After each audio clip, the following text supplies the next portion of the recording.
Now, the multiculturalism that he says we lack, he doesn't understand what multiculturalism in the United States means. He says that the Chinese are proud of their identity, but they're not putting religion on their badge. It's not a religion badge. What he doesn't understand is the nature of American identity, the nature of immigration in this country, the nature of minorities is filled with religious identities.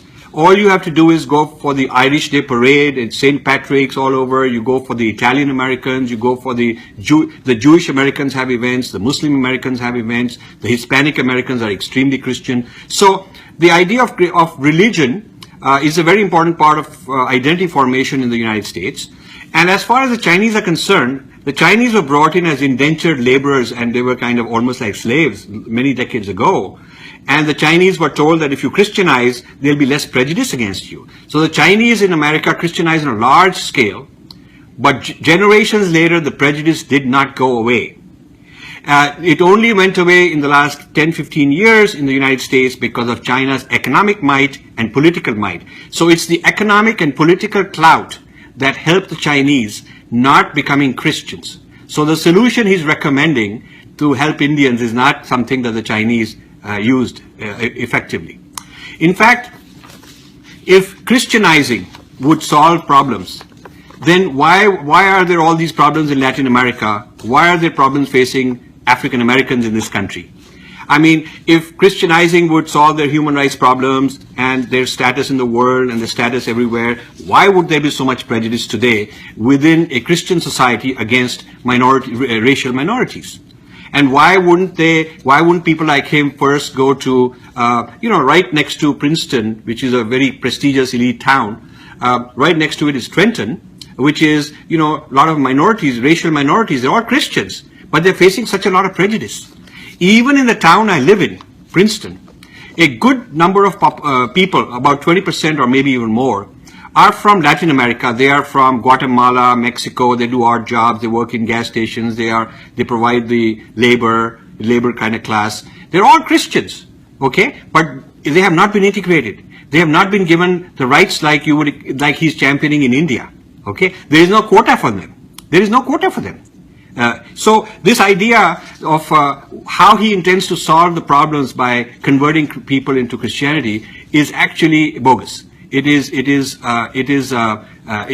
a fraud because, it's like a doctor selling you some quack solution, some cure, and he's got the same disease and he hasn't been able to cure it. So it's a fair thing to ask, well, why don't you cure yourself? So if he and his handlers in this Breaking India nexus sitting in the United States and other countries think that they can solve India's problems, they should solve their own problems, which are far worse, actually. So then he says another category of good NRIs are people like Bobby Jindal and Nikki Haley and Ambassador to India Richard Verma, because they're converted to Christianity. So you see, his problem with NRI is a problem of Hindus. That's very clear from all the examples. And of course, his partners are all people based here, whether it's Joseph D'Souza, who's a Denver, Colorado based organization, and all these other people who are sponsoring him. So he's hardly in a position to criticize me as an NRI, when that's his entire source of patronage, funding, and so on. Now, a very interesting fact about him, many of you probably don't know. He's a member of ICSSR, even today. That's a body, the top body in the HRD ministry, to give grants on social sciences all over India to universities, think tanks, various research organizations like CSDS in Delhi, where, a lot of these very ultra left-wing and human rights people and Dalit Christian type people are nurtured, given a voice, given platforms, media journalists are trained, NGOs are trained. So that whole funding comes from ICSSR. Besides foreign funding from Ford Foundation type people, there is also a lot of domestic funding. The domestic funding from the government has been channeled for many, many years. This was set up in the previous governments. ICSSR is Indian Council of Social Sciences Research. So ICSSR, you would think that 2 years into the new government would have changed. But Kancha Ilaiah is a big shot in ICSSR today. That's something very, very fascinating. Yeah. So then a question asked in this scroll interview with him is, why are so many crowds cheering Modi? And he says these are the Hindus who come to abuse the liberal left and progressive forces. It's just name calling. He doesn't have to cite any example, any evidence. He doesn't have to give any statistics, any data. And Scroll doesn't feel that they have to nuance it and question him. He just has to go and make these insulting remarks, and it's considered, it's considered okay. Now, then he says that people like me are anti-India. Okay, that he thinks that he is pro-India.